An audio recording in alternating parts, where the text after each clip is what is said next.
Luluto tayo ng swam na mais. Ito, binabalatan ko na yung hipon. Balatan natin yung hipon. Mamaya lilinisin na natin.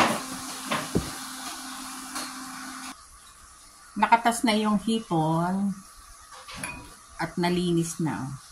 Ito, gagagarin na natin yung mais.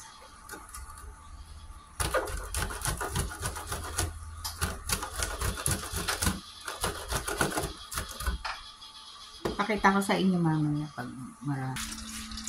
Gisahin na natin yung mais. Ito na yung bawang.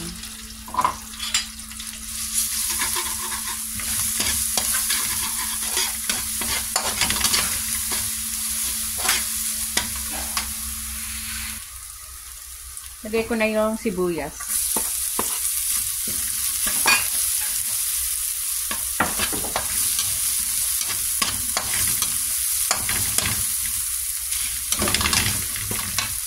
Lagyan natin ng konting patis.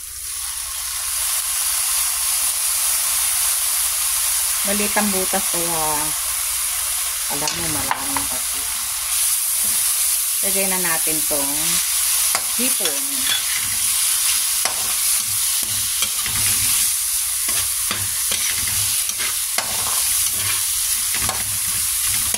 Lagyan natin konting paminta. Lagay na natin tong mais. Konting mais lang. Dalawa lang naman kami.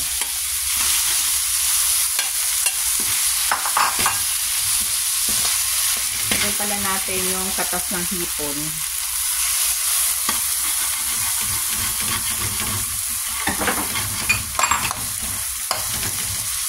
Ito pa yung pangalawang katas ng hipon.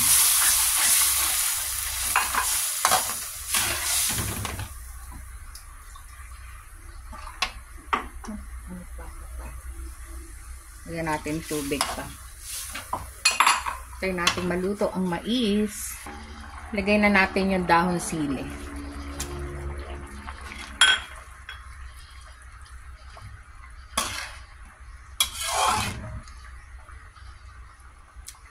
Pakuluin muna natin ng 5 minutes. Yan, luto na.